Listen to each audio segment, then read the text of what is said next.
en esta serie de charlas que venimos realizando ya desde años anteriores, siempre tratando de ver temas específicos que tienen que ver con nuestro sector, y con la colaboración siempre inestimable del DIADE, hemos decidido en este caso tocar un tema que realmente es un grave problema para la pequeña y mediana empresa y para la población en general, para el mercado interno, para aquellos que nosotros atendemos y que por otra parte son nuestros principales, son los principales compradores de los productos que nosotros fabricamos y vendemos. En este tema hemos puesto tres ejes. Uno es dinámica del mercado interno según el tamaño de empresas. El otro eje es rentabilidad cruzada y especulación. Y el tercer eje sería alcance del programa Precios Justos. Están a cargo de esta charla debate. Te recuerdo que después de la intervención de los dos compañeros vamos a abrir el debate. Está a cargo de nuestra querida amiga Marisa Duarte, presidente del Instituto Argentino de Desarrollo Económico. No leo más del currículum porque todos la conocemos, no hace falta. Y de nuestro compañero Gustavo Cacciotti, integrante de la Comisión Directiva Nacional de APYME y además presidente de la Delegación de Mar del Plata, supermercadista él y conocedor profundo de lo que pasa con el tema diariamente. Por lo tanto, sin extender esta presentación, le voy a ceder la palabra a Marisa Duarte. Marisa, con gusto te escuchamos. Muy buenas tardes. Díganme si se escucha bien. Perfecto. Sí, perfecto. Muchísimas gracias por la continuidad de este trabajo que es tan importante. Y bueno, en lo personal y por el IADE, saber que estamos colaborando con la Asamblea es para nosotros un honor. Yo voy a hacer digamos, una explicación un poquito de cuáles son los factores que están influyendo. Nosotros hemos hablado en otras oportunidades, el tema de los precios, de la inflación siempre nos preocupa, siempre es un tema que aunque uno toque otra cosa, hemos hecho referencias. De todas maneras, es bastante difícil poder ir a fondo con todos los temas. Entonces, lo que vamos a hacer es primero un paneo más bueno, en la medida que yo pude trabajar para ustedes, me van a disculpar, pero tenemos una agenda que parece una agenda ya de fin de año y estamos en el primer mes a full después de vacaciones, ya todos queremos ir bajando el nivel de actividad. Yo pude hacer algunas cosas para poder conversar hoy con ustedes, y Gustavo después va a bajar estos temas a casos concretos, a cuestiones concretas, y a partir de los dos enfoques, digamos, de las dos miradas, vamos a poder hacer un intercambio más rico que lo que habilita por ahí la presentación mía. Si me permiten, yo simplemente para ordenar y para no tener que hablar tanto y explicar tanto, tengo algunas imágenes que nos permiten tener a la mano la información más gráfica. Podré compartir, ¿verdad?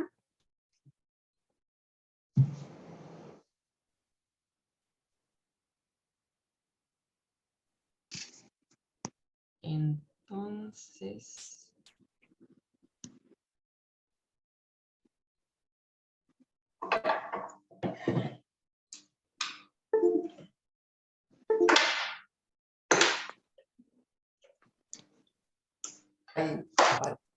Se ve feo, así que va de nuevo. A ver si... Un segundo que tengo que borrar y cerrar las demás ventanas para que esto sea... Enana Vigilante, voy a estar sola con el Pau que a partir de las 8. ¿Me acompañas? ¿Comemos juntos? ¿Me ayudas a cuidarlo? ¿Compartimos? Por favor, nos silenciamos todos. Sería un Podemos escuchar la exposición de Marisa.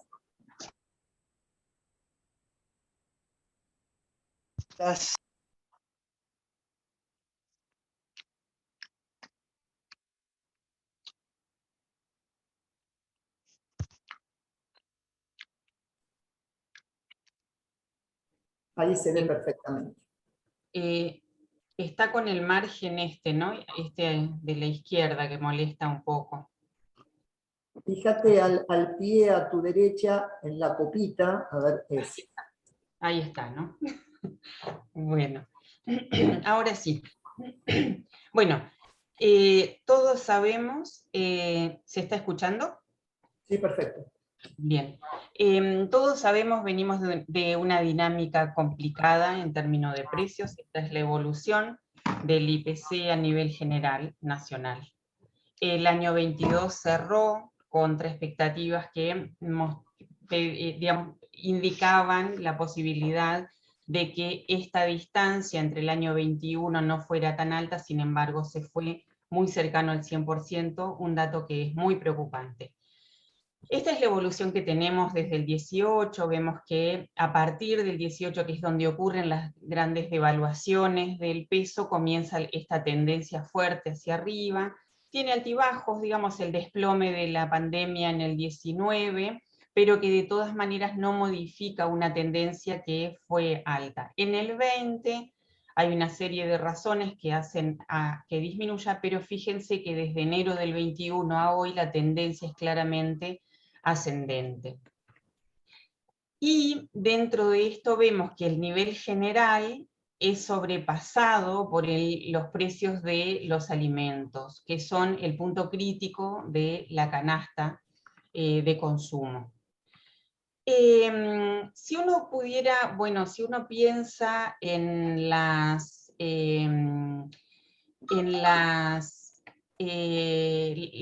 grandes enfoques que explican la inflación, uno puede entender tres grandes enfoques. Uno es el monetarista, que prácticamente dice que es la emisión y el déficit fiscal, es decir, todo relacionado al gasto público, lo que explica los niveles de precios.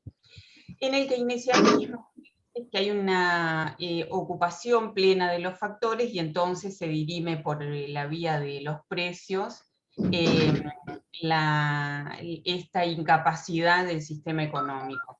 Y entonces la solución sería aumentar la inflación, ¿no? Y hay un enfoque que es bastante más complejo, digamos, que habla de distintos factores, como por ejemplo los estrangulamientos productivos, las crisis del sector externo, la concentración de los mercados y la puja distributiva. Todo esto estaría englobado dentro de lo que fue el estructuralismo, que sobre todo se desarrolló en América Latina para explicar características un poco excepcionales que juntaban los países de América Latina. Y ahí las soluciones serían la producción el aumento de la producción de insumos básicos y de alimentos, la diversificación de las exportaciones y la sustitución de importaciones como forma de bajar ese nivel de precios. Y por otro lado, los acuerdos de precios y salarios. Ahora, hay cuestiones más puntuales que nosotros hemos estado viendo también en alguna otra charla y las traigo porque siguen teniendo interés, cuáles son los factores que dinamizan, más allá de dentro de qué perspectiva nos ubicamos, qué factores están dinamizando constantemente esta dinámica de precios. Y acá hay una cuestión de costos, básicamente de los precios básicos de la economía, que son los precios de los insumos, sobre todo los insumos difundidos, y la energía, porque impactan en todas las cadenas después. El tipo de cambio, lo que se llama la inflación cambiaria, los precios externos, lo que es la inflación importada, cuando los precios afuera aumentan mucho. A ver si Gabriel puede silenciar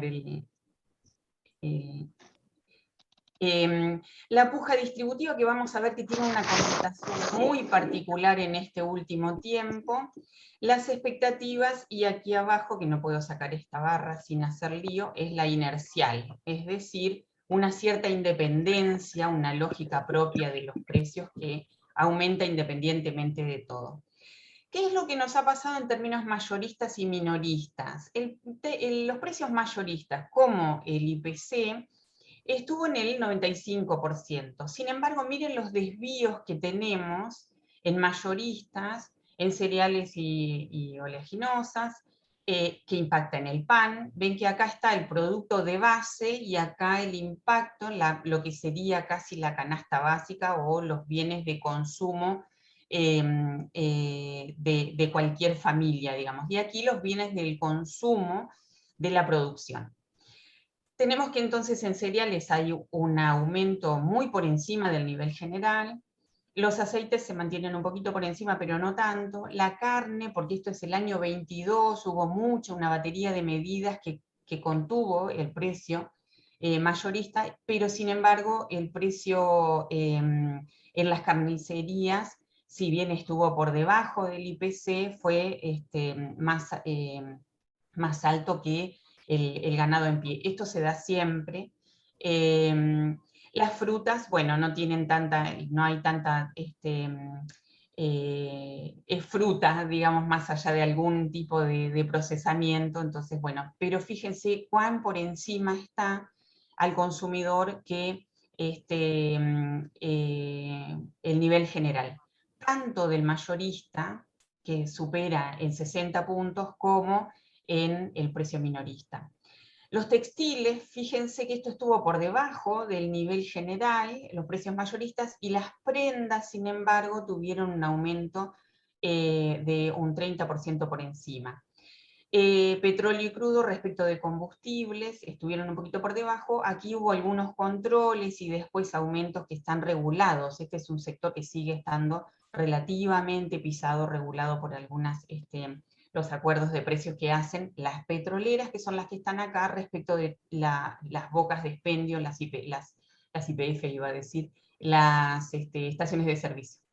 Y los insumos difundidos, el punto crítico para nosotros, es que hay algunos productos que están por debajo del nivel general, pero la gran mayoría por encima, y en las sustancias plásticas y elastómeros, ustedes saben más de estos rubros que yo, se fue muy por encima acá, por lo cual este es el precio directo que paga quien produce a partir de estos insumos, tiene entonces ya un arranque que está por encima de los precios mayoristas. Estos precios repercuten, los de los insumos difundidos, todos sabemos, repercuten sobre prácticamente toda la producción industrial para el mercado interno. Bueno, aquí tenemos los precios del mercado interno, los precios sin impuestos y los precios al productor, y vemos que cuando uno le suma impuestos en pareja, pero bueno, tenemos un nivel que más allá del tipo de indicador que tomemos es muy preocupante, porque en ningún caso baja de casi un 90%. Yo les decía, a ver, ahora, entre las razones que teníamos que explicaban la inflación, teníamos esto de los costos, que es lo que acabamos de mirar, el tipo de cambio, y miremos lo que está pasando con el tipo de cambio. En los últimos 3 años nada más, el tipo de cambio oficial se multiplicó por 4, por 4. Y el dólar MEP, que es el que se puede seguir por fuentes cuasi oficiales, digamos, se multiplicó por casi 8 veces, ¿no? Esto es un gran problema y es el impacto que vemos en la dinámica de los precios vía tipo de cambio. Después tenemos toda la diversidad de dólares ilegales, por tanto es muy difícil tener una serie, los diarios la hacen, pero es como publicar el precio del gramo de cocaína, digamos, entonces no lo usamos nosotros acá, pero estaría en torno a esta línea. tanto el blue como, bueno, el dólar, bueno, todos los que cotizan en el mercado paralelo. Y esta es la brecha. Desde el 2011 podemos ver que a partir del 2013 comienza a ser un problemón que se plancha en esta etapa hasta el 2019 y comienza otra vez aquí con algunos picos. Esto tiene que ver con las...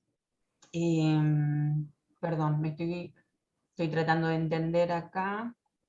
Estos saltos son los desdoblamientos cambiarios de la última época. Podemos pensar el dólar soja 1 y 2, los dólares Qatar acá sobre este final. La acumulación de diferencias cambiarias es lo que está dando esta suma acumulativa que, fíjense, sobrepasa para el último tiempo el 100%. Yo no estoy viendo las pantallitas, si alguien quiere hablar, que me interrumpa, por favor. El otro factor que influye en la dinámica general de los precios son los precios importados, digamos, los precios fijados en el mercado internacional. Acá yo puse, bueno, es lo que se sigue en general, hay algún precio más que se puede sumar, pero están los metales que mantienen desde enero del 21, ¿no? En general esto viene desde una pendiente que está como por acá abajo y viene subiendo. Los metales se mantienen más o menos.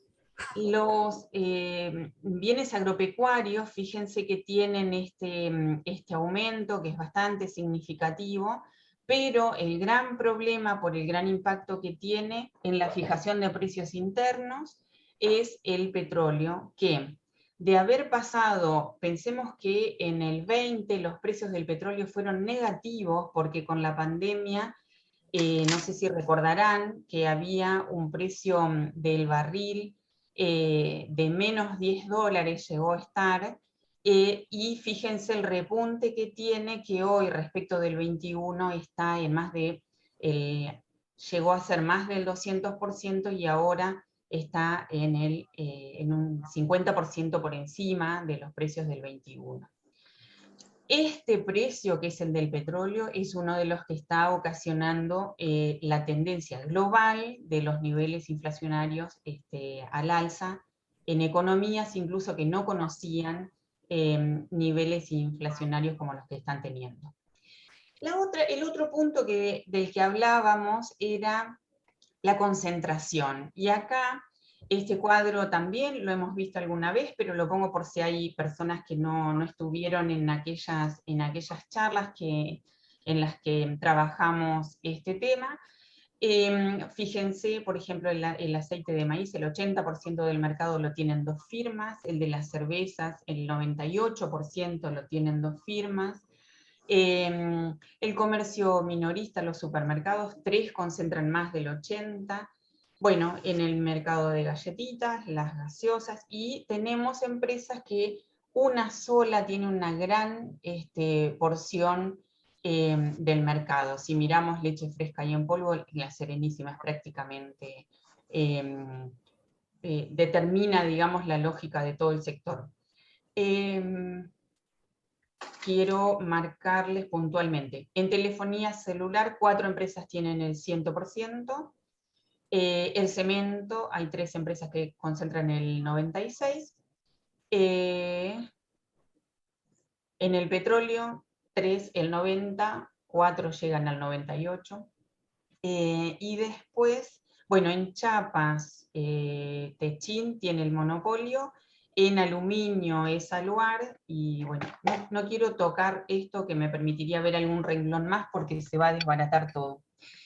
Y hay otra explicación que se da de que los precios están empujados por los salarios. Pero miren, esto es 2016, estos son los salarios, y esto es 2016, las ganancias. Miremos lo que está pasando desde, a ver si puedo sacar esto porque acá sí. Las ganancias tienden a ir hacia arriba y siguen subiendo. Esto es un dato al 21 que no pude actualizar para hoy. y los salarios han perdido, esto sería en el 100% del ingreso nacional, cuánto se lleva cada uno. ¿Por qué vinculo esto con la inflación? Porque cuando esto no se detiene, recupera por precios lo que no puede recuperar por productividad, recupera por precios y por caída del salario.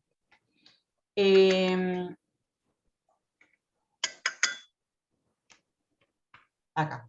Las expectativas de inflación. Esto es la información que brinda el REM, que es un conjunto de consultoras que dice, en general a partir de la opinión de los clientes, cuál es la inflación esperada para los meses siguientes.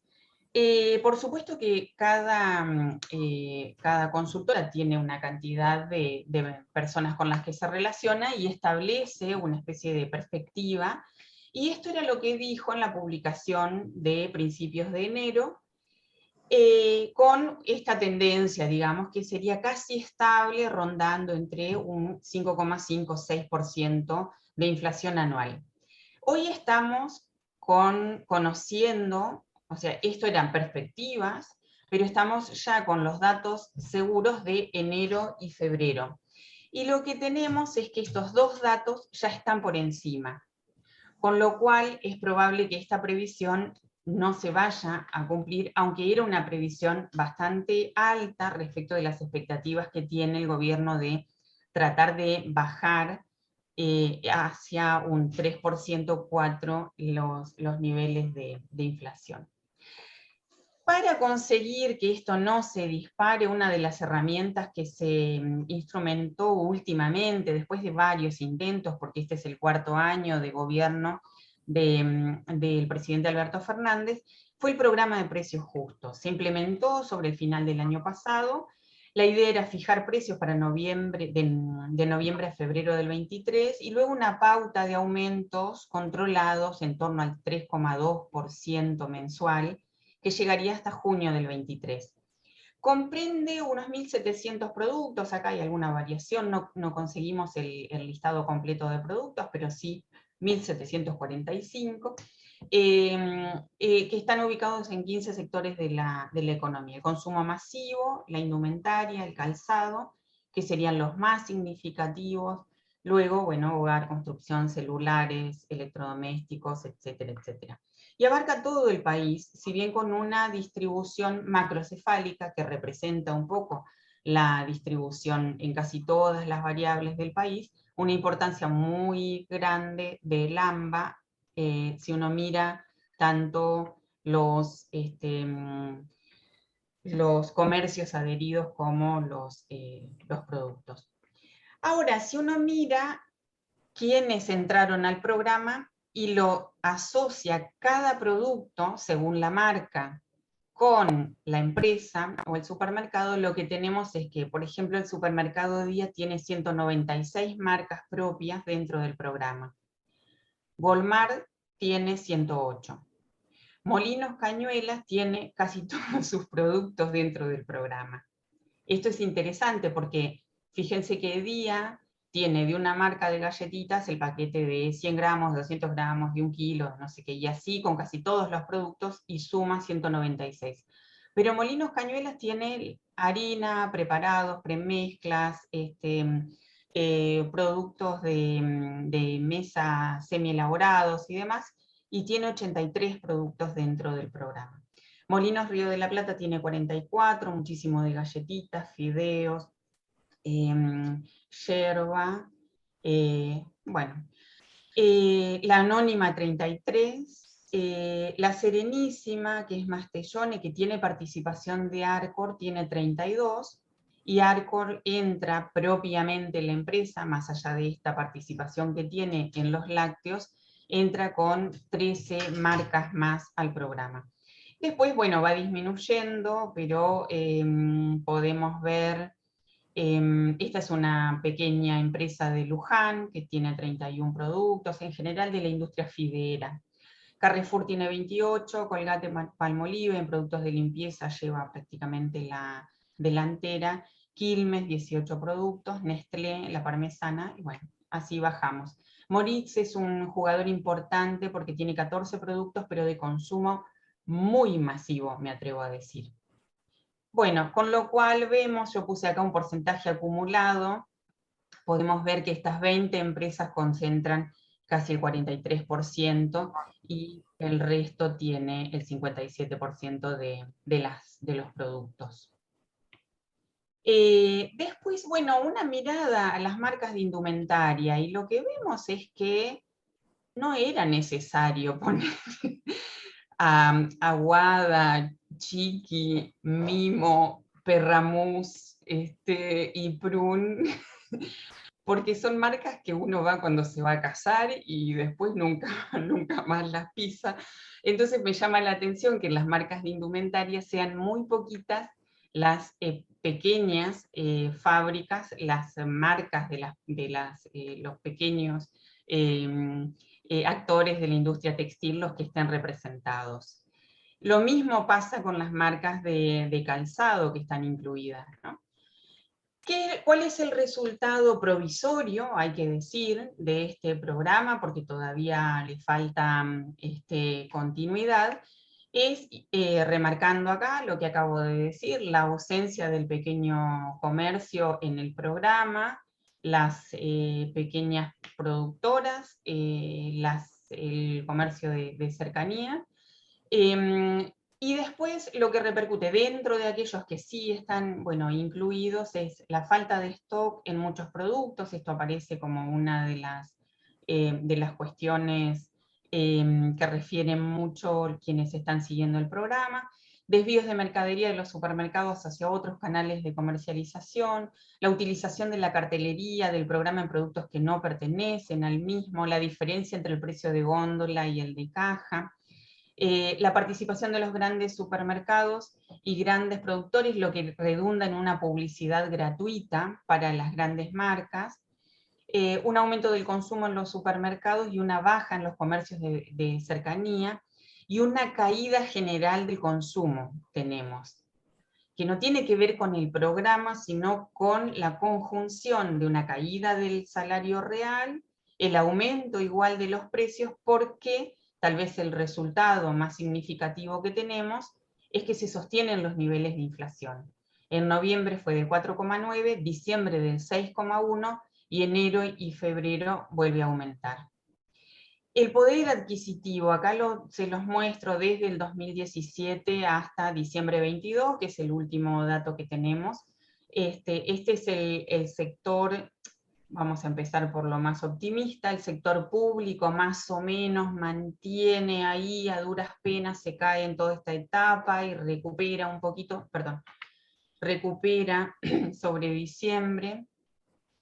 El sector privado registrado, que había tenido una leve mejora a partir del 2018, a la par que hay devaluaciones y la pandemia y demás, tiene una pérdida de 15 puntos respecto del 17. Y el empleo privado informal es el que sufre una caída, un desplome tremendo de la capacidad de compra. Esto es la variación anual de estos salarios respecto de el IPC. Y aquí podemos ver que los informales quedan siempre por debajo y que en los últimos meses del 22 el IPC superó una tendencia que venía peleándole ahí los salarios al índice, ¿no? Y esto repercute, por supuesto, en los niveles de pobreza e indigencia. Uno es indigente si no alcanza a comprar los alimentos necesarios para vivir. Esto es estaba en 10, hoy está en 8,8 de la población. Y los niveles de pobreza, que es la posibilidad de comprar el total de la canasta, no solamente la básica de alimentos, sino todo lo necesario para que una familia viva, está en torno al 36%.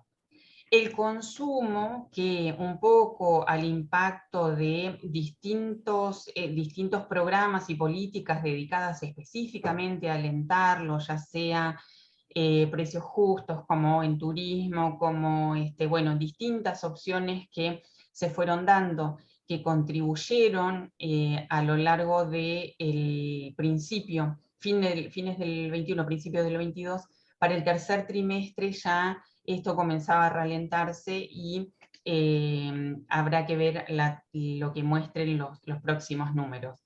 Y si miramos según empresas, el seguimiento del Observatorio PYME muestra que las ventas de las pymes, estas serían las pequeñas y estas las medianas, se habían recuperado hacia el segundo trimestre, entre el segundo trimestre del 20, en que se salía de la pandemia, y hasta el segundo trimestre del 21, sin embargo, a partir de ahí, las ventas en el sector PYME tienen una tendencia a la baja. Entonces, aquí, no sé si esto tal vez lo dejamos para después, Gustavo, retomamos en caso de que sea necesario, pasamos un poquito para quedarnos con la información que acabo de mostrar, y Bien, después bien. que podamos generar algo de debate, porque se me fue el tiempo.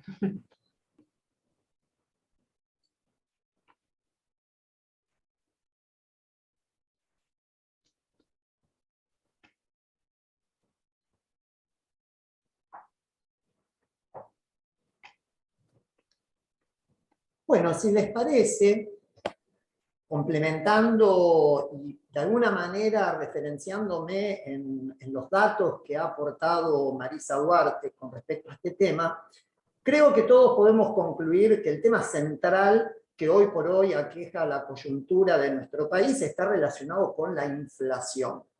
Una inflación que evidentemente aqueja a los consumidores porque les resta capacidad de compra y por eso los salarios reales vienen en caída con mayor afectación, como bien se indicaba, de aquellos sectores que no están formalizados. Y también es un motivo de preocupación y ocupación del gobierno, que procura a través de una batería de medidas encontrar algún tipo de solución al aumento sistemático de los precios de los productos y servicios que consumimos. Y en este marco de un año bisagra, como es el 2023, un año electoral, también termina siendo la inflación el caballito de batalla de la oposición a este gobierno para fustigar y endilgarle irresponsabilidad o falta de gestión en materia de control de precios. En función de los datos que recientemente vimos, las causas de la inflación en nuestro país son diversas, son múltiples. Sin embargo, todo indica que las famosas causas que muchos denominan monetaristas no aplican, por lo menos en esta coyuntura, para nuestro país. Porque si visualizamos la evolución de la emisión monetaria, vemos que sistemáticamente ha venido corriendo por detrás de la inflación. Como bien indicó Marisa, los salarios en términos reales vienen perdiendo por goleada contra la inflación, entonces mal pueden ser las paritarias generadoras de inflación. Y en materia de gasto público, que de alguna manera es el gran cuco que muchos agitan como responsable de la inflación en nuestro país, tenemos una infinidad de ejemplos donde con gastos crecientes la inflación está... Entonces, parecería que no pasa por ahí. Y nosotros quisiéramos quedarnos dentro del listado que presentó Marisa de causas de la inflación, fundamentalmente con tres: con las expectativas, con la especulación, con la puja distributiva. ¿Por qué particularmente con la puja distributiva? Porque no hay duda que estamos en un proceso de recuperación económica. Todos podemos visualizar un poco el grueso de las variables de la economía, más allá de algunos anuncios de desafección, que por otra parte están en sintonía con lo que pasa en el resto del mundo, vienen creciendo. Vemos el nivel de despachos de cemento, el nivel de producción de la industria automotriz, el crecimiento de la actividad económica prácticamente en el grueso de los rubros, y siempre en promedio, por supuesto, vienen en un ritmo de crecimiento. Sin embargo, evidentemente, estamos teniendo dificultades en cuanto al impacto que la inflación genera, porque ese derrame esperado de la riqueza generada por el país no se percibe, no se siente en el bolsillo de los consumidores. Con la problemática adicional de que la inflación es un concepto que oficia como polea de transmisión e incide en otras variables económicas. Por ejemplo, en la tasa de interés. Y si bien, de alguna manera, con lo que voy a comentar nos alejamos del objetivo de esta charla, convengamos que las recientes noticias de la quiebra de algunos bancos regionales en los Estados Unidos está íntimamente relacionado con la inflación. Una inflación que, para controlarla en función de la teoría monetarista de los Estados Unidos, se aplican tasas de interés crecientes y eso ha determinado inconsistencias en el funcionamiento de determinados bancos por los que tenían que pagar depósitos con tasas crecientes frente a una cartera de activos que se iba deteriorando. Y eso obviamente terminó generando, sumado a otras circunstancias, una corrida que terminó en menos de 48 horas con la quiebra del famoso Silicon Valley. Entonces, parece que la inflación es un tema que no solamente tiene implicancias vernáculas, sino que también incide, y mucho, en otras variables económicas, y esto no solamente pasa acá, sino en el resto del mundo. Ahora bien, volviendo a lo nuestro, las pymes, como grandes generadoras de empleo y de agregación de valor, padecemos el impacto de la inflación, diría, por partida doble, porque por un lado recibimos un impacto sistemático por el lado de los costos de los insumos de producción, que, como bien lo graficó Marisa, están provistos por muy pocas empresas que tienen el poder de fuego de fijar precios, digo, más allá de las intenciones genuinas que se han venido desplegando desde el gobierno en estos últimos tiempos para tratar de encontrar un coto al aumento de los denominados insumos difundidos y que ponen en tensión la ecuación de las pymes que no pueden sostener los precios a partir de costos crecientes de los insumos que necesitan. Pero también está seriamente afectada la pyme por la pérdida del poder de compra de sus consumidores. Si tenemos en cuenta que las pymes son mercado interno dependientes, sí hay pymes que exportan y en buena hora y tendrá que haber cada vez más a partir de la generación de mejores condiciones. Pero hoy por hoy el grueso del universo de las pymes tienen por destino el mercado interno. Un mercado interno que está condicionado precisamente por la capacidad de compra de nuestros consumidores. Y dentro de la canasta de productos y servicios que consume el ciudadano, hay un rubro que es, por demás, emblemático y sensible, como bien lo indicaba Marisa, que son los alimentos. Un rubro que es el que tiene mayor preponderancia o injerencia en la determinación del IPC, del índice de precios al consumidor, y que obviamente viene generando, como bien se indicó en uno de los gráficos, un crecimiento por encima de la inflación promedio. ¿Cuál es la batería de medidas que a nuestro entender se vienen desplegando para tratar de encontrar un límite a estos aumentos desbocados? Determinadas medidas relacionadas con la descompresión de expectativas, el reciente canje de bonos en poder emitidos en moneda extranjera, bajo legislación local o extranjera, que está en poder de las reparticiones públicas, apunta justamente, y sin entrar técnicamente en esa cuestión, a descomprimir la brecha y a ofrecer al Estado Nacional un poder de fuego para poder intervenir en el mercado de bonos y descomprimir justamente la cotización, como bien indicaba Marisa, de esos denominados dólares financieros que sabemos siempre terminan impactando en la góndola, en el precio de los productos que consumimos. Porque cada vez que se dispara la brecha, el paquete de fideos, de galletitas o de arroz termina aumentando independientemente de que tenga o no una correlación con el incremento de los costos.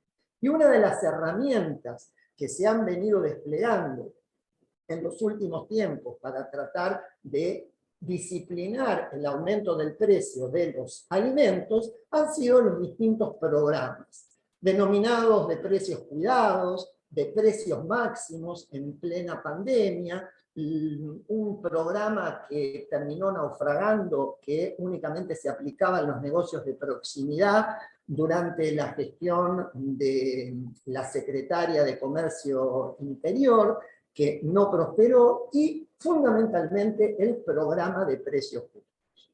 Ahora bien, nosotros particularmente desde APYME acompañamos todas las medidas que tengan por objeto disciplinar o acotar el aumento de los precios, fundamentalmente de los alimentos, y que procuren la rebaja de la inflación, por lo que implica la necesidad justamente de reducir el aumento generalizado de los precios para poder recuperar rápidamente los salarios en términos reales, como un reaseguro de la reactivación del mercado interno y por ende de la viabilidad y sostenimiento de las pymes. Ahora bien, así como nosotros lo anticipamos desde el mismo momento en que se lanzó el programa de precios justos, vemos que adolece de varias inconsistencias. La principal es que solamente aplica en las grandes cadenas, en los supermercados. Y como también lo anticipamos desde el mes de noviembre del año pasado, esto ha venido provocando situaciones no deseadas, como por ejemplo, una migración del consumidor desde los formatos pequeños y medianos hacia las grandes cadenas en busca de mejores precios. Recordemos que este programa prevé la existencia de un universo de productos con precio congelado y un tope de aumento para el resto de los productos que fabrican las empresas que están dentro del programa, que fue del 4% hasta el mes de enero y del 3,2% a partir del mes de febrero. Ahora, esta situación, que no es aplicable en los negocios de proximidad, ¿qué entendemos por negocios de cercanía? Los autoservicios, los almacenes, el polirrubro, el kiosco, las ferias comunitarias, los supermercados chinos, viene produciendo una importante brecha de precios.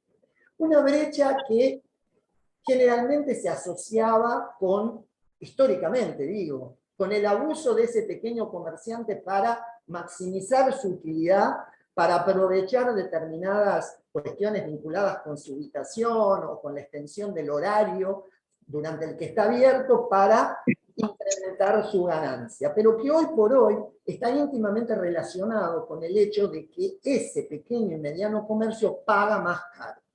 ¿Cuánto más caro? Simplemente un ejemplo. Mientras que los supermercados vienen, en función de lo que establece el convenio, recibiendo listas de precios todos los meses, a razón del 3,2% de aumento, el porcentaje para el resto de los formatos ronda el 8%. Un 8% que es acumulativo, febrero, marzo, y eso hace que la dispersión de precios sea muy importante y que implique básicamente dos cuestiones. Primero, una lesión muy importante al entramado de pequeñas y medianas empresas comerciales, que se demuestra, por ejemplo, en los últimos informes de un sinfín de consultoras que vienen haciendo una evaluación permanente de las ventas de productos de la canasta básica, tanto en supermercados como en negocios más pequeños, y que da cuenta de una caída promedio del consumo masivo para el mes de febrero del 1%. Pero cuando profundizamos esta información, nos encontramos que, por un lado, los supermercados tuvieron un incremento del 8,3%, mientras que los negocios de proximidad perdieron un 8,9%. Entonces, en principio, lo que le sobra a uno, lo tiene el otro. Y por otra parte, hay una fuerte lesión al bolsillo de los consumidores. ¿Por qué digo esto? Porque si bien hay una migración de clientes hacia los formatos más grandes, el grueso de los consumidores, el grueso de la venta de los productos de la canasta básica se sigue haciendo en el negocio de proximidad. Según la última encuesta de gasto de los hogares del INDEC, el decil más pobre de la población, el 10% más pobre, solamente consume en el supermercado el 15% de los alimentos, bebidas y productos de limpieza y de higiene personal. Con lo cual, el resto lo hace en el negocio de proximidad pagando más caro. ¿Por qué paga más caro? Porque está limitado en los medios de locomoción, porque trabaja tal vez más horas de aquellos consumidores que van a comprar a los supermercados, porque en general forman parte de la clase media baja o de los sectores de menores ingresos, y entonces no solo son los que se han visto más perjudicados en cuanto a la relación entre la inflación y sus ingresos, como bien indicaba Marisa, particularmente los sectores informales, que han tenido un fuerte deterioro, sino que en paralelo parecería que están condenados a pagar más caro.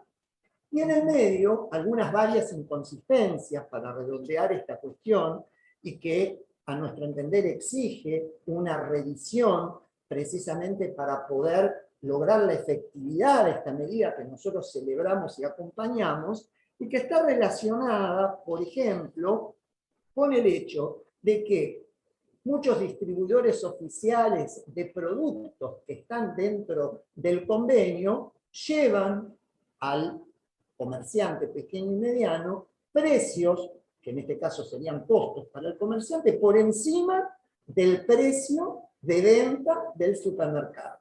A esto le tenemos que sumar que hoy por lo menos en las últimas semanas, los autoservicios mayoristas que están incluidos dentro del programa, bajo el formato de venta al consumidor, o sea, el consumidor debería encontrar los productos con precio congelado con tope del 3,2, pero no para el comerciante en el momento de abastecerse de esos productos.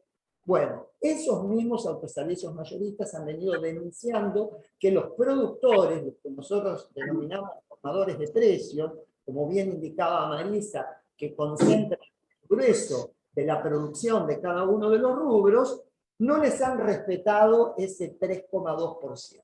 Con lo cual, vemos que se genera un concepto que últimamente se ha venido instalando mucho en los medios, que es la denominada rentabilidad cruzada. Porque los grandes grupos empresarios, que son la mayoría que están incluidos dentro del programa, parecería que ganan por partida doble o triple. ¿Por qué? Por un lado, ganan por volumen al vender los productos con precios más acomodados en los supermercados y fundamentalmente con esa migración de clientes incrementan el volumen de venta en unidades y ganan en precio a partir justamente de ese diferencial de lista que canalizan a través de los negocios de proximidad. Y digo por partida triple porque sabemos además que está previsto algunas flexibilidades para el acceso al mercado único de cambio para la importación de insumos necesarios para sostener la cadena productiva. Claro, algunos beneficios que de alguna manera nos generan alguna preocupación, sobre todo leyendo la lista que nos ofrecía Marisa, cuando ahí veíamos a Colgate-Palmolive con un porcentaje importante de sus productos, recordemos fabricante de dentífrico y de cepillos dentales, que hace un par de semanas la aduana denunció por operaciones de subfacturación de exportaciones y con triangulación, donde parecería que había una doble facturación y una parte quedaba en alguna cuenta del exterior. Entonces, esta cuestión obviamente nos preocupa, consideramos que lejos de democratizar la economía, que es un camino que nosotros sistemáticamente abogamos, se vienen dando procesos de concentración, tanto en la producción, porque ustedes habrán observado que el grueso de las empresas que mostraba Marisa son grandes grupos empresarios en general, y también por el lado de la comercialización, porque este programa termina propiciando que el grueso de las ventas se den en las grandes cadenas y supermercados. Entonces, frente a esta situación claramente crítica, nosotros como gremial empresaria no nos podemos quedar únicamente con el diagnóstico y generamos algunas propuestas para poner a consideración tanto de las autoridades como de la audiencia que hoy nos acompaña, para tratar de encontrar soluciones colectivas, para acompañar esta preocupación del gobierno para acotar el aumento de los precios de los alimentos, y que pasan por cuestiones genéricas y de largo plazo que nosotros venimos trabajando y desde hace tiempo, como el establecimiento de redes de cooperativas, mutuales y pymes, justamente para acortar los circuitos de comercialización, para acotar justamente las cadenas y para poder llegar a góndola con un precio más acomodado, más justo, y articular, por supuesto, con las producciones locales. Este es un tema obviamente clave, y entendemos que en este momento, en donde visualizamos permanentemente abusos de posición dominante, tendríamos que estar avanzando rápidamente en la aplicación efectiva de leyes de abastecimiento, de defensa del consumidor y de competencia, como así también poner en vigencia definitivamente el denominado observatorio de precios para poder determinar cómo se forman los precios en la Argentina, un tema que Marisa Duarte viene planteando permanentemente y que es, en definitiva, la gran necesidad para poder visualizar si los precios que paga el consumidor tienen relación con los costos de producción y cómo se van dando los eslabonamientos para ver, en definitiva, en cada uno de los pasos intermedios, cómo viene o cómo se apropia la rentabilidad o la ganancia. Y en el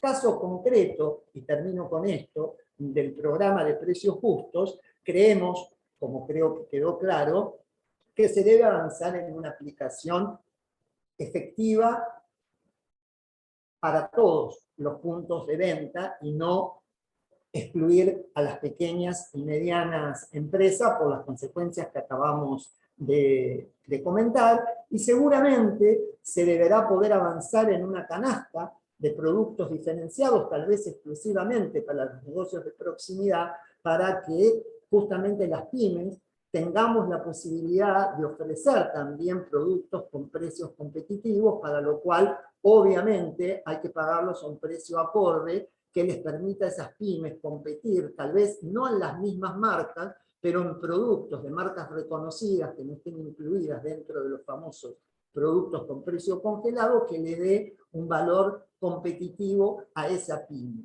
Un carácter diferencial que la pyme siempre tuvo, pese a que en la mayoría de los casos siempre pagó más caro por una cuestión de escala, por ejemplo, pero que a partir de valores propios de esa pyme, en cercanía directa con sus clientes, conocedora del tejido social y económico de cada uno de los barrios o las comunidades, le permitió evolucionar. Un aspecto que se vio con claridad, como lo mostraba Marisa, durante la pandemia, en donde esa pyme tuvo la oportunidad de demostrar los valores agregados que tenía y que también pudo ofrecerle a sus clientes precios que podían competir de igual a igual con el supermercado.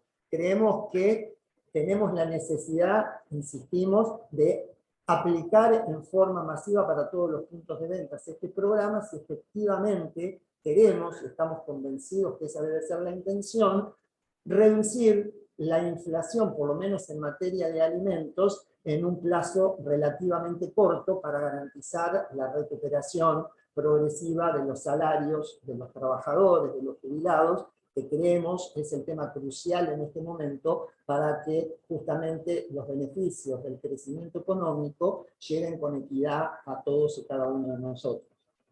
Por mi parte hasta acá, y si les parece, habilitamos ahora sí el espacio de intercambio, de preguntas, para, bueno, poder generar, como decimos nosotros, la parte más rica de este encuentro.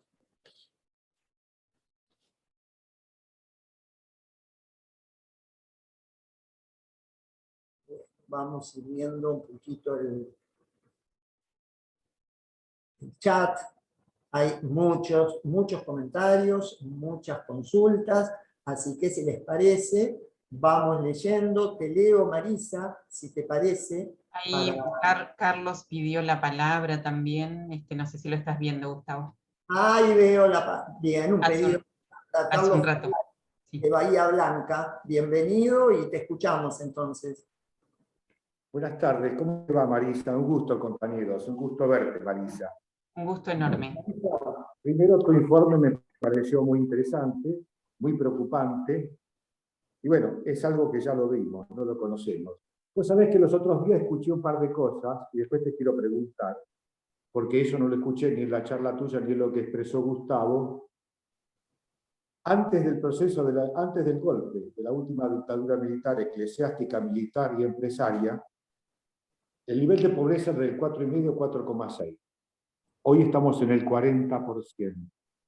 Algo indignante y vergonzante para los argentinos, primero. Segundo, el tema de la concentración que el propio Alberto, presidente nuestro, quiero aclarar que yo personalmente adhiero al espacio del Frente de Todos. Lo que pasa es que tengo una visión crítica de la situación que hay y hay muchas cosas que no estoy de acuerdo. ¿Sí? Aclaro esto. En segundo lugar, veo la concentración que decía Alberto, hoy acá se manifiesta, y resulta que 3 grandes supermercados, 2 de ellos transnacionales, concentran el 85% de la renta de todo.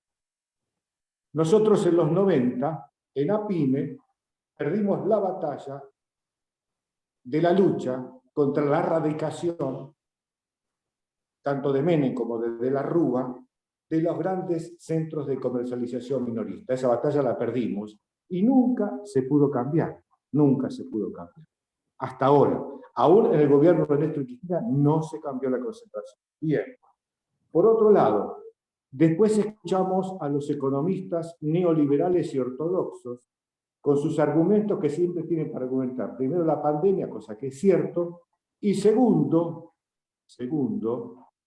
la creación premeditada y provocada de Occidente con el conflicto en Ucrania, a través del brazo armado de la OTAN, ¿sí?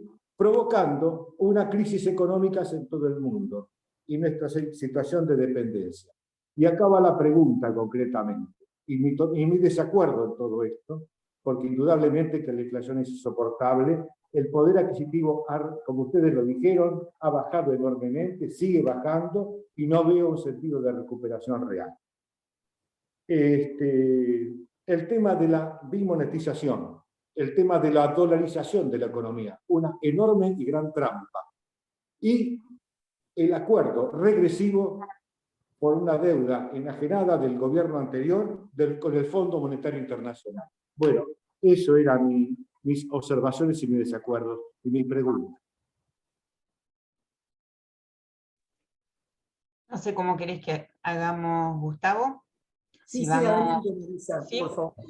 Bueno, miren, la pena de los encuentros nuestros es que tenemos este ratito, que bueno, de un tiempo que es valioso para todos y no se puede hablar en profundidad de todos los temas.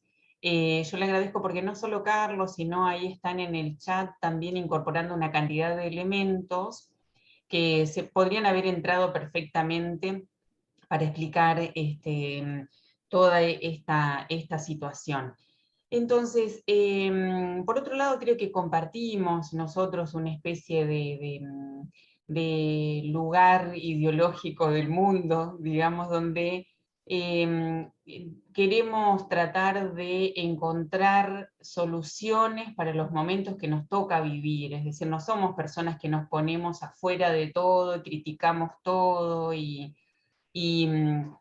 nos sentimos después bárbaros porque somos más inteligentes, sino que estamos en la lucha diaria, digamos, cada uno desde su lugar, por resolver, o por lo menos por entender, porque eso también es un paso adelante de la situación difícil en la que estamos, ¿no? Entender, bueno, qué es lo que está pasando y por qué. Claro, en el comentario de Carlos de la situación social y económica pre y post dictadura está buena parte de la explicación de casi todo lo que nos pasa. Es decir, las grandes reformas institucionales que impulsó la dictadura no se removieron. En 40 años de democracia seguimos teniendo el andamiaje institucional que hizo posible primero el genocidio y después el saqueo económico. Con una segunda vuelta en los 90, con una cantidad de reformas ya con el mundo consensuado en que tenían que ir a fondo por nuestros recursos, y por supuesto una herramienta permanente ha sido el endeudamiento externo. Fíjense que las grandes vueltas de endeudamiento ocurren con gobiernos de derecha.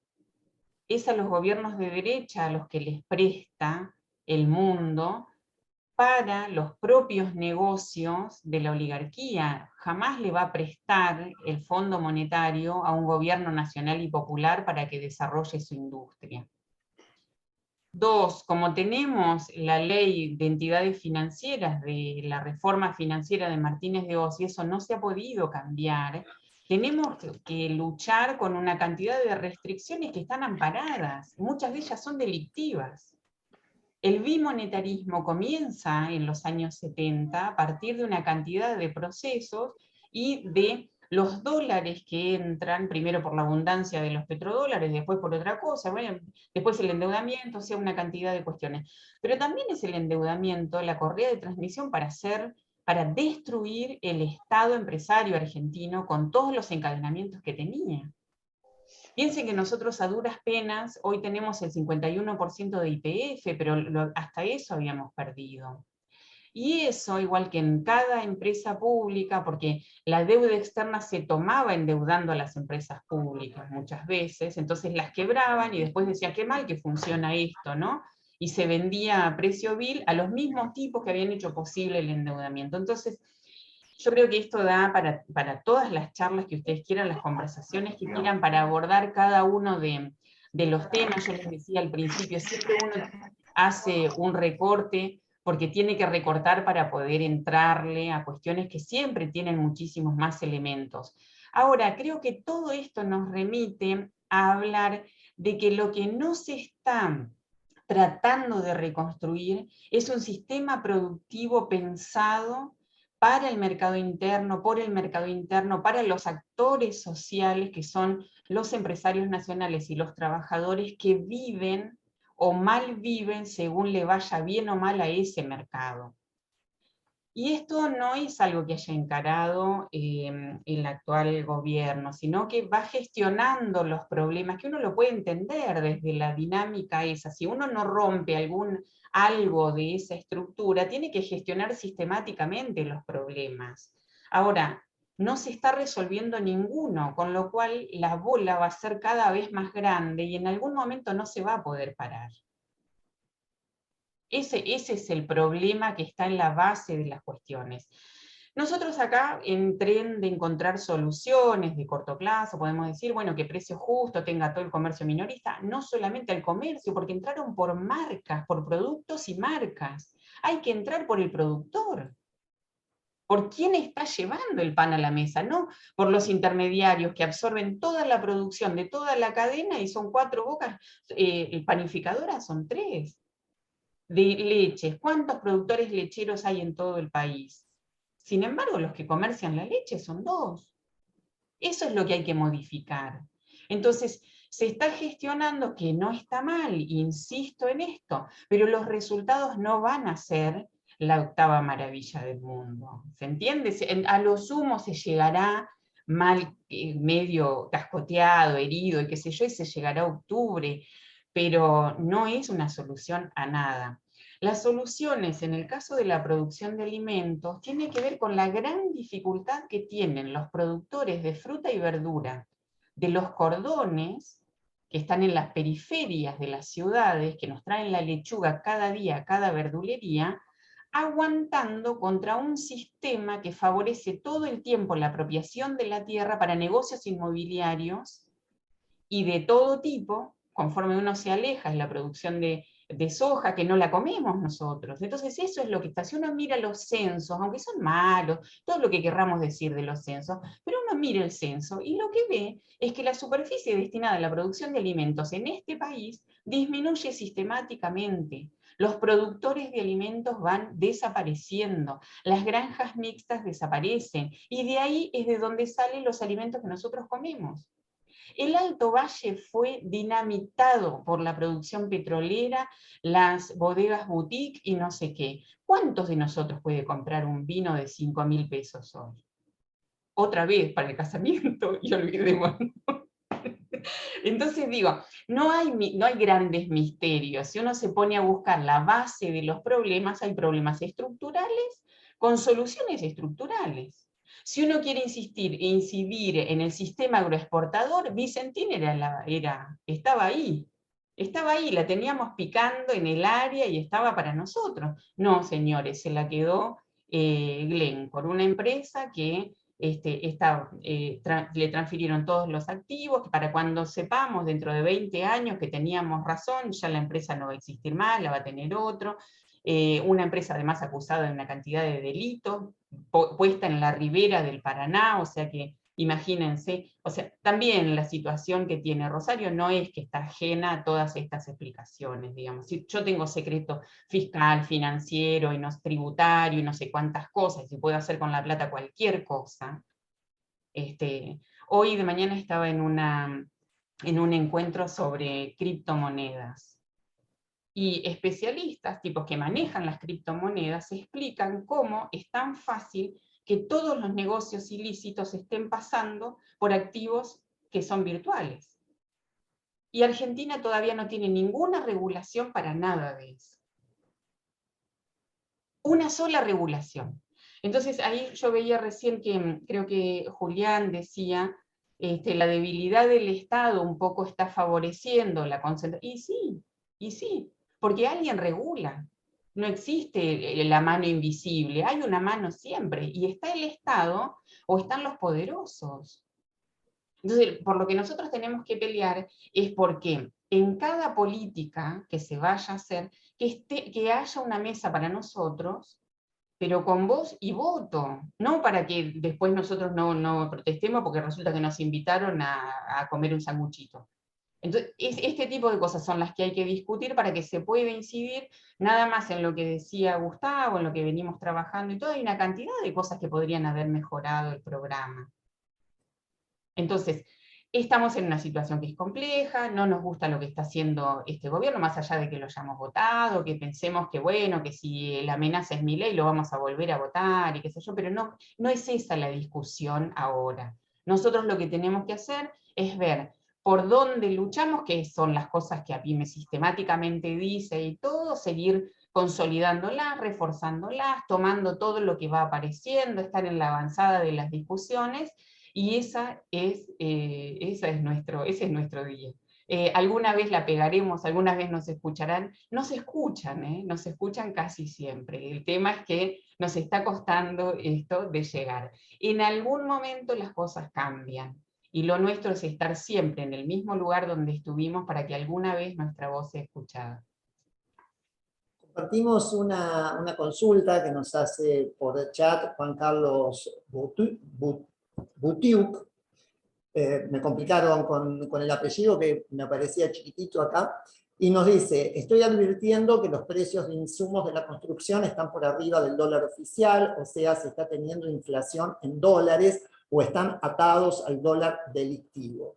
¿Es así? Pregunto, ¿existen estadísticas acaso? Por mi parte, simplemente dos consideraciones, y te paso la consulta, Marisa. De alguna manera venimos experimentando, y sobre todo a partir de la guerra entre Ucrania y Rusia, un incremento sistemático de insumos a escala mundial, esta denominada inflación importada que bien mencionaba Marisa, por lo cual esto ha venido afectando a la producción y a un sinfín de cadenas de valor de nuestro país, y también visualizamos, y compartiendo con lo que dice Juan Carlos, un pase en algunos casos casi automático del dólar oficial al dólar denominado blue, a partir de esa expectativa o especulación de la que hablábamos al principio, en donde ese sujeto económico considera que más temprano que tarde el valor del dólar tiene que ser el que se comercializa en forma ilegal. Entonces anticipa esa cotización y hace un pase casi automático del mercado único de cambios al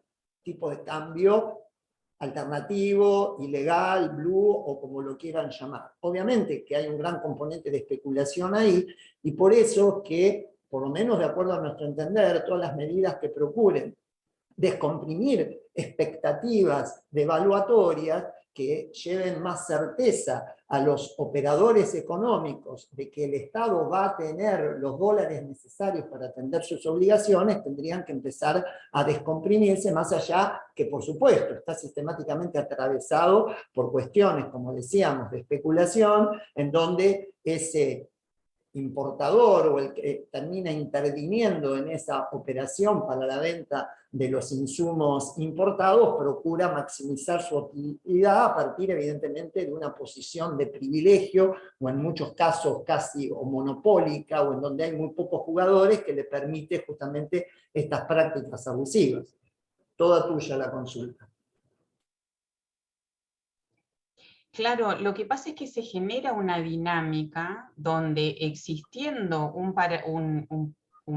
parámetro que está por encima, se aspira al parámetro de máxima. ¿Se entiende? Entonces ahí es donde está un poco la cuestión esta inercial, digamos, de que el gobierno hace un esfuerzo tremendo por contener el dólar oficial, pero no está pudiendo con estos además algunos desdoblamientos explícitos para que se pueda exportar granos o para alguna cuestión puntual, va abriendo de alguna manera el grifo. La situación de la economía argentina con tan pocas reservas es muy vulnerable. Entonces ahí también hay un proceso donde se remarca todo el tiempo, porque también se especula con que no se va a contener la brecha, con que va a haber una devaluación brusca, bueno, una serie de medidas en ese sentido, que están todo el tiempo presionando al alza. El gran problema es que nosotros, todo dólar que consigue el Estado argentino, se debe destinar al pago de la deuda. Entonces ahí hay una especie de toma y daca para que el poder económico tampoco aprisione tanto al gobierno, le dé aire, entonces ya sea por cuestiones reales de liquidación de negocios, de divisas y demás, pero a veces es una situación contable, digamos, donde le han tendido la mano para que en el momento en que el Fondo Monetario evalúa las cuentas nacionales, ahí haya reservas, y al día siguiente de que horas después de que pasó el de la lapicera roja y puso el tilde de que está todo bien, eso vuelve a su cauce. Entonces, esta debilidad es la que está haciendo también a un cierto descontrol de la situación, y hay actores con capacidad de fijar condiciones. Ahora, también hay muchos chivos expiatorios, porque le cargan a la guerra de Ucrania casi todo lo que está pasando, y eso no es cierto. La mitad de las cosas no tienen ninguna relación. O sea, es cierto que yo voy a tener un impacto si un sector que producía petróleo y empieza a no producirlo y demás, va a haber un impacto ahí, pero no el impacto que estamos acusando ahora, estos niveles inflacionarios que está teniendo un país como Argentina. El problema es que se suben al precio internacional cuando tienen costos nacionales. Y esa es una discusión que Roca siempre cerró, y es el principal lobista. El precio del gas en Boca de Pozo no pasa de $2, y se le reconoce entre 4 y 5 dólares. Y ese es el gran impacto sobre todo el sistema, porque toda la energía se produce, el 70%, para ser más fino, más delicado, de la energía que nosotros consumimos, se produce a partir de hidrocarburos. El gas fundamentalmente en las centrales térmicas. Y esa cuenta, cada vez que sale, porque hay un organismo en Estados Unidos que tiene el precio de todos, menos nosotros. Parece que el Estado acá, lo que decía Julián, este Estado algunas cosas no las ve, es cierto. Estados Unidos sabe sí lo que cuesta el gas y el petróleo en Vaca Muerta, en Boca de Pozo. Pero yo estoy segura que pasaron unos cuantos billetes para que esa información no se difunda y no se tenga. Sin embargo, ¿por qué? Porque se le reconoce, ya sea vía plan gas o una cosa u otra, se le reconoce que el gas en Boca de Pozo está cerca de los $5. Y también, como hay que hacer un gasoducto y el que produce los tubos, Techin, se le compra los tubos no a precio más barato, porque es mercado cautivo, está acá, lo lleva desde acá, la zona del norte de Buenos Aires, para acá nomás. No, los importa de su propia fábrica en Brasil. Y también va a recargar lo que se le cante. Lo que se le cante. ¿O ustedes vieron que alguna vez Roca lo pase mal cuando se sienta en la mesa de decisiones del gobierno? Entonces ese es el problema de la falta en realidad de la idea de que si uno al poder económico lo trata bien, entonces pasan una cantidad de cosas buenas. Y lo que pasa es que no tiene límite el ahorcamiento. Te van a dejar con vida, que respires todo el tiempo, pero apenas que respires, que no puedas hacer nada más. Esto lo dijo Maquiavelo hace muchísimos años y era un consejo que le estaba dando a Napoleón. Los ricos te van a chupar la sangre y el día que no tengas más te abandonarán. Los pobres son los que van a estar con vos hasta el último día de tu vida si es que hiciste algo bueno por ellos. Esto es lo que no están entendiendo nuestros gobiernos desde hace muchos años. Perdón, me fui a otro tema. Tenemos varios pedidos de palabra. Le damos la palabra a Bernardo y luego a Juan José Sisca. Bien, ¿me están escuchando?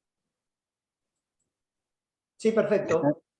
Bueno, yo no pertenezco al rubro alimenticio en lo más absoluto, lo sufro día a día en un pueblito colgado de las sierras de Córdoba con los supermercados que andan por acá. Así que bueno, no voy a hablar de eso. Concreto, yo tengo dos insumos en mis productos que son importados, no se fabrican en la Argentina, que son la lycra y las anilinas. Desde, si ustedes recuerdan, el barco que se cruzó en el canal de Suez, pasando por la pandemia y ahora con la falta de dólares, el precio mío, tal cual decía un compañero con respecto al cemento y todo, el precio en dólares, porque a mí siempre me venden en dólares y me cobran el valor oficial del día anterior de Banco Nación. Fue incrementándose a nivel internacional. Y ahora, con la falta de dólares, con la excusa de la falta de dólares, los tipos aumentaron el 35% en dólares el producto que yo consumo. Entonces sí hay una inflación en dólares, apoyados muchos en la excusa que ocurre en el mundo, como recién comentaba, y otra es en esto de la falta de dólares. Creo que es difícil encontrar soluciones. Yo encuentro ahí ciertos comentarios que son realmente de impaciencia y los comprendo perfectamente bien, y me detengo solamente un segundito más. Creo que acá hace falta un gran acuerdo nacional que no está ocurriendo, pasa por el federalismo, pasa por un montón de cosas, y estamos siempre atacando, como decía la compañera, la urgencia, y nunca hay un proyecto más allá del gobierno de turno dentro de lo que te permiten, como decía, y no te ahorcan. Realmente es muy preocupante, nos crea mucha impaciencia, me imagino a la gente que la está pasando mal, mucha más, y no me atrevo a decir más cosas porque van a parecer un poco subversivas. Entonces, nada, simplemente sí hay una inflación en dólares, yo la vivo en carne propia, y nada más, eso. Gracias, Bernardo. Juan José.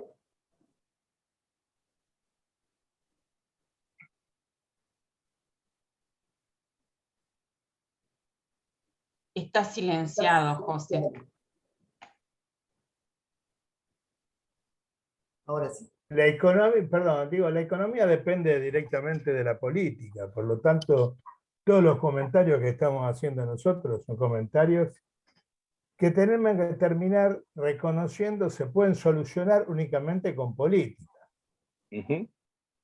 Ahora, si nosotros tenemos en cuenta, aparte del tema externo, que en nuestro país tenemos, hablamos de la debilidad del gobierno, de un gobierno que yo comparto, pero tenemos un grupo, una concentración económica y financiera del tamaño que tenemos y que, bueno, el gráfico que nos mostró Marisa lo advierte perfectamente. Si tenemos, por otro lado, una justicia que se ha convertido en un partido político que adhiere a esos grandes grupos económicos. Y no lo digo por algunos juicios, lo digo, por ejemplo, por temas económicos que perjudican a la población. Por ejemplo, el tema de cuando hubo un decreto para que las comunicaciones fueran tomadas como un servicio público y un juez determinó que no. La justicia determinó que no. Entonces a todos nos aumentaron el celular y todo lo que tiene que ver con las comunicaciones. Y encima tenemos una oposición, que es el brazo político de ese grupo económico y judicial. Cuando decimos que la dictadura militar fue eclesiástica,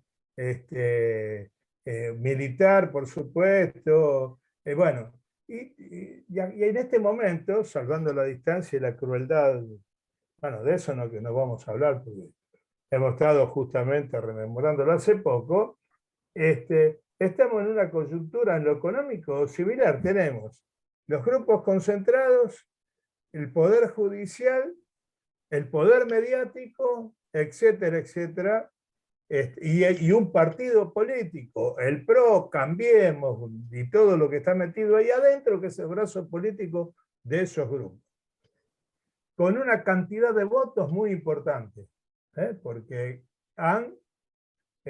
los hemos elegidos, algunos no lo votamos, pero una gran cantidad de gente que lo votó, y hay una gran cantidad de gente que está dispuesta a seguir votándolo. La situación es realmente difícil, y la solución que nosotros, que en mi época de juventud, allá por los 70, pasaba por las armas, y rindo un homenaje a aquellos compañeros que jugaron su vida, e inclusive que la pasaron tan mal, justamente tratando de enfrentar esto que nos está pasando a nosotros. ¿Cuál es la solución? Si yo quiero ser grandilocuente y hablar en general, digo, no, que el pueblo acompañe, la determinada. Hay que armar una fuerza, primero convencer al pueblo que esta es la solución, porque insisto, la mitad del pueblo argentino vota otra cosa. Pero hay que, por lo menos una gran parte de esa mitad, hay que convencerla que la situación pasa por tomar medidas drásticas, porque todos estamos de acuerdo. Yo, por ejemplo, acá, porque alguien puso en el chat de las soluciones y qué sé yo.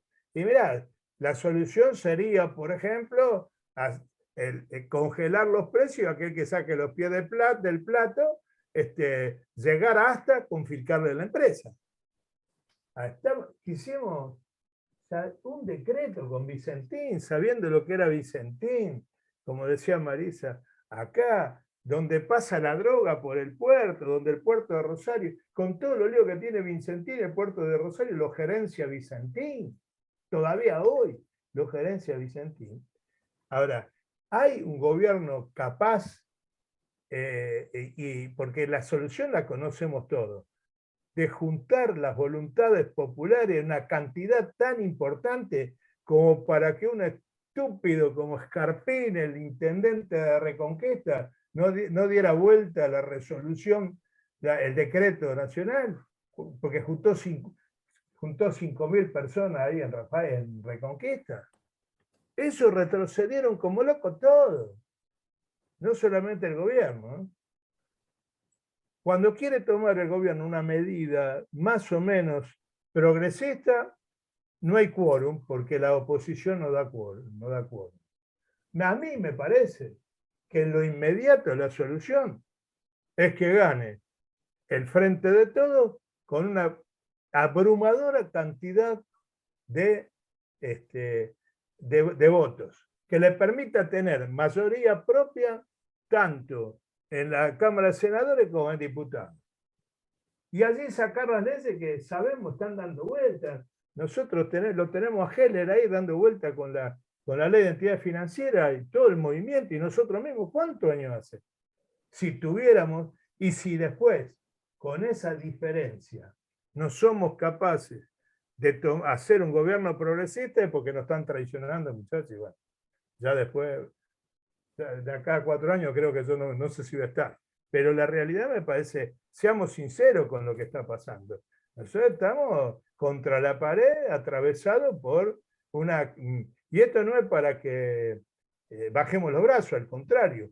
Sepamos que eso es así, sepamos que un gobierno de derecha nos termina de liquidar a todos y bueno, y veamos la manera de tener las herramientas suficientes como para confrontar contra esos grupos económicos, mediáticos, judiciales y su brazo político. Cambiemos, para ser claro. Gracias. Gracias, Juan. Tenemos un pedido de palabra de Rubén Palau, de Mendoza. Adelante, Rubén. Hola, ¿cómo les va, queridos compañeros, compañeras? Bueno, Marisa, espectacular tu presentación y con todos tus datos que son prácticamente ineludibles. Igual que vos, Gustavo, perfecto. Pero lo que hablaba recién Juan con relaciones que tenemos, imagínense ese plano puesto en Mendoza. El conservadurismo del mismo pueblo mendocino es de terror. Que no comprenda una situación del pequeño productor y que esté en contra del productor es de loco, es de no entenderlo. Como por ejemplo, del precio le echa la culpa al productor del precio, no sé, del tomate, de pequeñas hortalizas, en la misma fruta, que en la fruta de época no puede ser que se venda a un precio exorbitante en cualquier verdulería, en cualquier supermercado, y bueno, mientras que el productor se queja permanentemente que el precio de él, como cualquier economía regional, Marisa, y vos lo dijiste claramente, los precios son exorbitantes, no se pueden ir. Y quiero hacer una aclaración acá, un paréntesis corto. En el 2020, en plena pandemia, no hubo aumento de salario. Esto acomplejó totalmente el mercado interno, más allá de la pandemia, por supuesto, y puso de manifiesto el verdadero capitalismo que vivimos, totalmente desigual, un capitalismo absurdo, totalmente desigual, y que cuando intervenía el Estado se lo criticaba como tal porque no podía intervenir. El Estado tenía que distribuir o al menos tenía que administrar, no distribuir. Pero bueno, volviendo a lo nuestro, el pequeño productor, por ejemplo, en la zona Cuyo, que Mendoza ya pasó a ser la cuarta dentro del 9 Cuyo, porque empieza a dispararse con su política económica predominante que hay en la provincia, empiezan a dispararse ciertos rasgos que, por ejemplo, hay 1.600 millones de dólares que con relación a 7 u 8 años atrás dejó de exportar, por ejemplo. Esto es producto, en la mayor parte de los casos, del pequeño productor que ha dejado su finca entre 7, 10, 12 o 20 hectáreas, ya sea en la parte vitivinícola, ya sea de productos de carozo, como es la ciruela, el durazno, etcétera, etcétera, la cereza también, lo ha dejado de lado. ¿Por qué? Porque hay una diferencia muy grande con el consumidor final, entonces el intermediario se lleva todo eso. ¿Y qué es lo que han hecho en algunos departamentos como Maipú, como Luján, que son cercanos a la parte capital de Mendoza? ¿Saben qué es lo que han hecho aquellos que tienen 20, 25 hectáreas? Por ejemplo, Maipú, el departamento de Maipú era rico con sus viñedos, eternamente ha sido rico con sus viñedos, igual que Luján.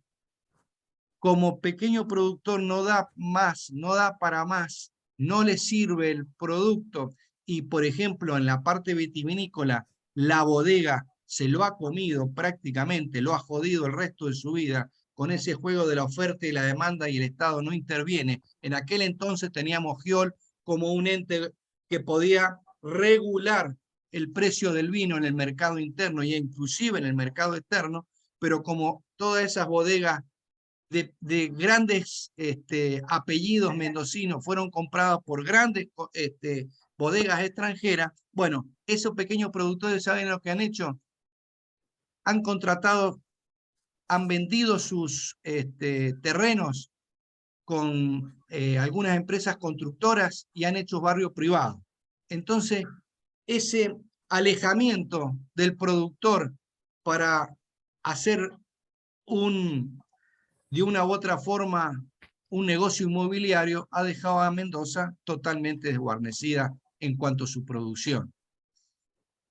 Y aquellos departamentos de la provincia alejados o periferias alejadas de los centros urbanos de la provincia, a tal punto que como no los pueden hacer barrios privados, los han abandonado y están haciendo y vendiendo café en la ruta y pan casero en la ruta. Eso se ha transformado Mendoza en estos momentos. Es deplorable, deplorable. Lamentablemente hemos pasado a ser una provincia con muchos recursos, pero que no lo saben administrar y no lo saben cuidar, o al menos el Estado no ha estado presente con políticas públicas para poderlo sostener. Más allá de las inclemencias climáticas que han sido devastadoras este año, como ha sido las heladas y como ha sido la piedra, el pequeño productor no puede seguir avanzando ni mucho menos. Yo le vendo a pequeños productores y lo he visto llorar entre las viñedos. Andá para el agua, andá a venderle a ver si lo podés sacar del viñedo. Está llorando de esta mañana porque le cayó una manga de piedra y ha perdido toda la cosecha. Y ha perdido el 120% de la cosecha. ¿Qué significa el 120%? Que tiene la cosecha perdida para este año total y un 20% para el año pasado, para el año que viene, perdón, porque no va a poder cosechar. Entonces, esto hace el abandono total, ni mucho menos de ciertos hijos que están estudiando y demás. Papá, vendé todo esto, dejá de trabajar como un burro para nadie. Y hay un proyecto con una empresa constructora inmobiliaria que podemos hacer un barrio privado acá. Nos dan X cantidad de terreno y asunto terminado. Bueno, eso se ha hecho ya desde hace más de 10 años. Inclusive ganar espacio en la precordillera, en las zonas, urbanizar la precordillera y demás, que es otro tema mucho más grave todavía. Pero bueno, esto es lo que hay en este momento. Mendoza se ha quedado en este momento, en el último lugar en el Nuevo Cuyo. San Juan ha progresado en forma espectacular. San Luis, más allá de las diferencias políticas que podemos llegar a tener con San Luis o económicas, inclusive con sus gobernadores, pero ha crecido, así mismo ha crecido. Mendoza se ha quedado enormemente. Bueno, de más está decirlo, las economías regionales, lo que ha sufrido. Todos están esperanzados en esa lengua de vaca muerta en el sur de Mendoza, que se necesita para explorar y luego explotar, en la parte minera también, pero claro, hay una ley establecida en Mendoza, muy bien regida por la población, por el pueblo, que el agua no se toca, la ley, la 7722, que establece que no se puede explotar ni minería ni petróleo si es contaminante. Entonces, esto hace una balanza totalmente en la cual aparentemente en el sur hay una aceptación social para que se explote la vaca muerta a través de fracking y demás. Pero esto está recién para dentro de 3, 4, 5 años. O sea, los proyectos gubernamentales están muy lejos de la población que necesita trabajo. Bueno, además está decirlo los problemas que tenemos, ¿no? Que como por ejemplo, Gustavo, te tengo que decir de que acá los precios justos están en muy pocos lugares, ni te quiero hablar de la periferia, directamente no existen. La gente se queja permanentemente porque los precios justos o cuidados en su momento nunca existieron. más allá de algunos lugares puntuales dentro del centro de Mendoza y demás. Pero la periferia sufre todas estas medidas gubernamentales nacionales. Bueno, nada más, gracias. Nosotros les agradecemos profundamente la participación y fundamentalmente los aportes que nos enriquecen, nos entusiasman y nos interpelan a seguir trabajando, buscando soluciones, como bien se consignaba en muchos de los chats. A título de cierre, le pediría a Marisa que pueda compartir algunas reflexiones finales con una mirada, proponemos, optimista, porque me parece que es lo que no podemos perder, digo, más allá de la coyuntura, de todas las dificultades que hemos compartido en parte y que muchos de los que hoy nos acompañan han expresado, necesitamos una mirada de optimismo y positiva en este marco de complejidad que atraviesa nuestro país y el mundo todo. Así que te pedimos esas palabras, Marisa, de reflexión, y después le vamos a pedir a Juan José que pueda hacer el cierre de la actividad. Bueno, son tiempos difíciles, estábamos viendo todos, vemos también el deterioro en distintos ámbitos donde hasta ahora un poco algunos procesos venían como aguantándose.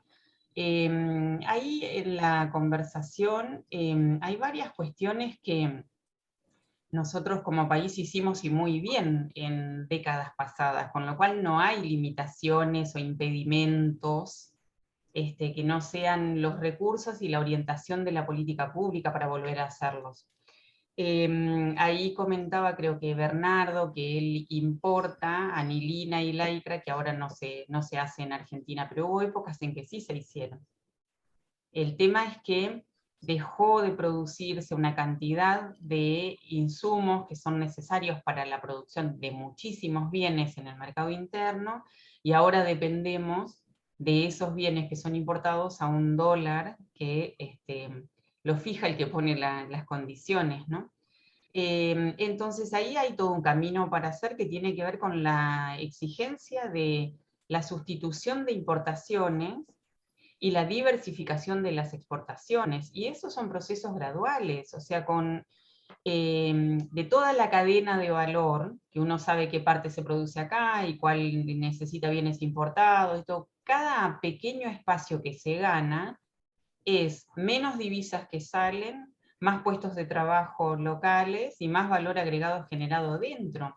Lo que pasa es que hoy está invertida la lógica. Cada vez que se desdobla el tipo de cambio para que alguien exporte, están premiando lo que mata al sistema productivo.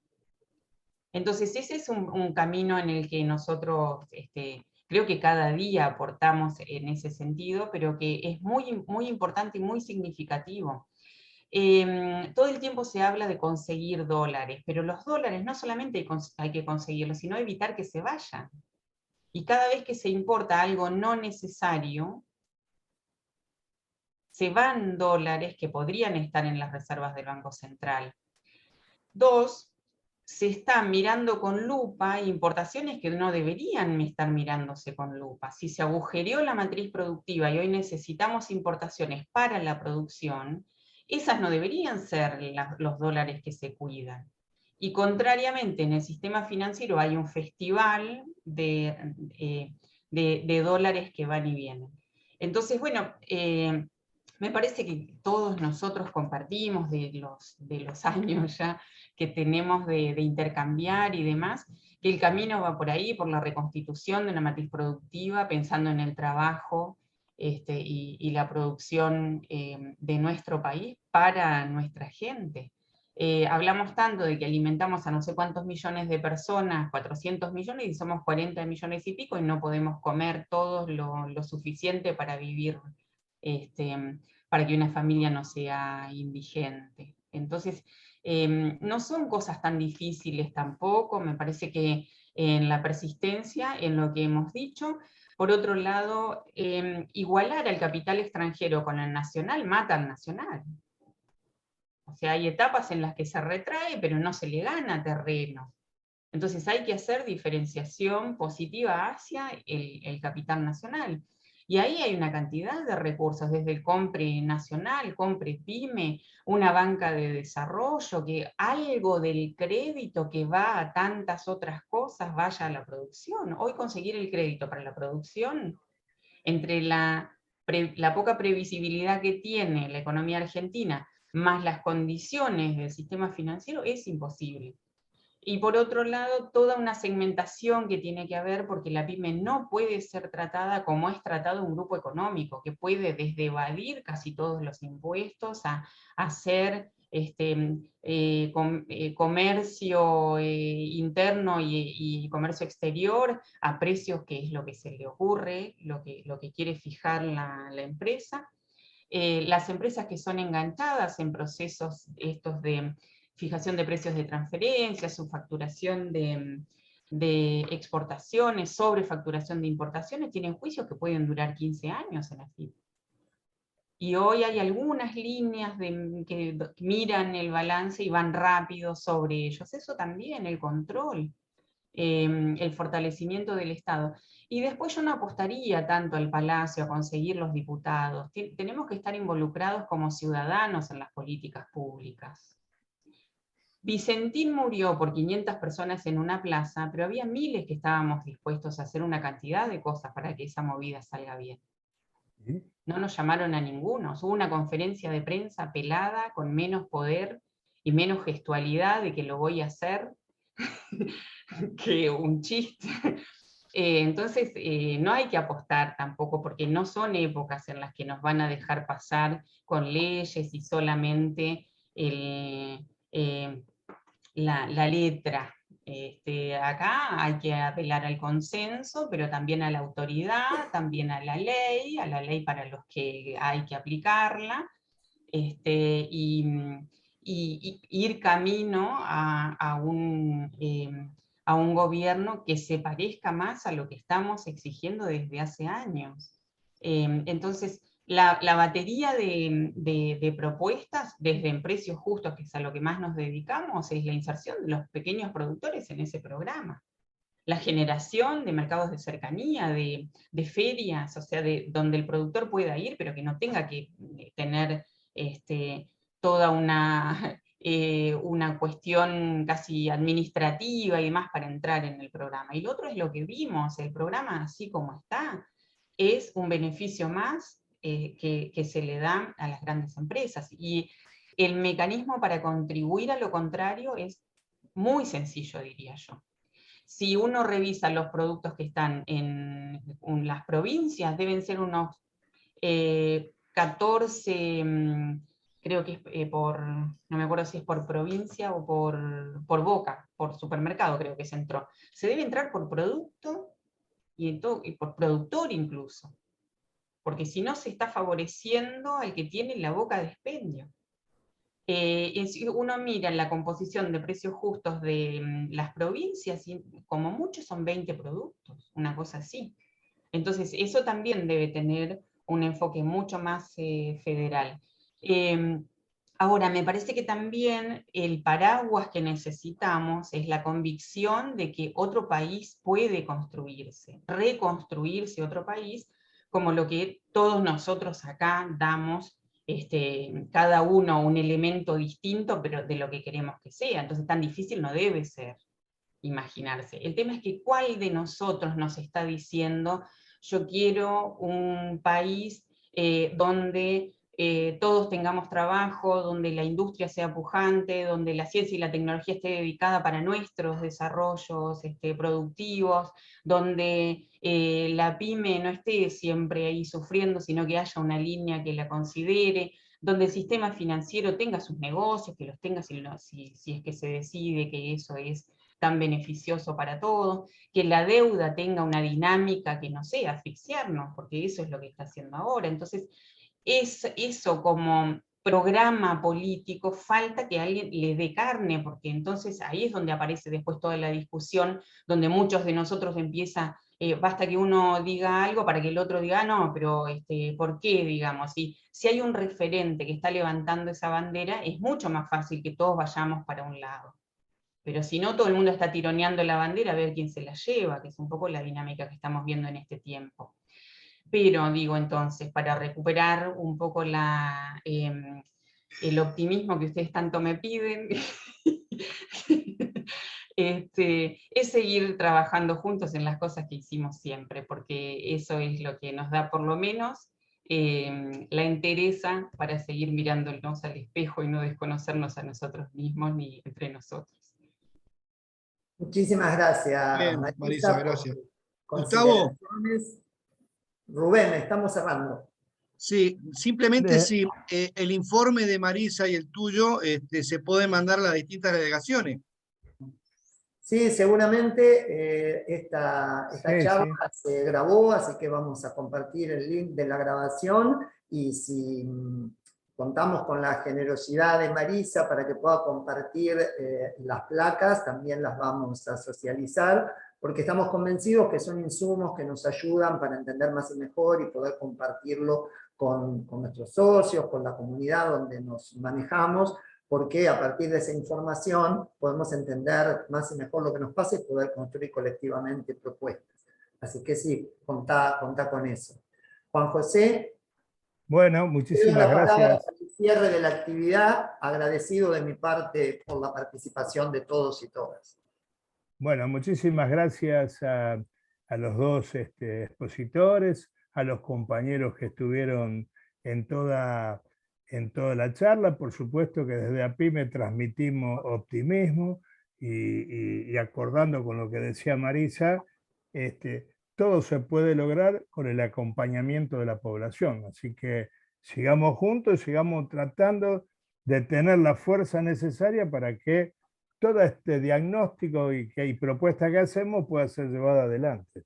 Así que muchísimas gracias, vamos a seguir todos los meses hablando de estas cosas y bueno, y aportando lo que podamos cada uno de las personas invitadas a lograr ese otro mundo que es posible, pero como decía Florar Gorini, si lo quiere la gente. Otro mundo es posible si la gente lo quiere.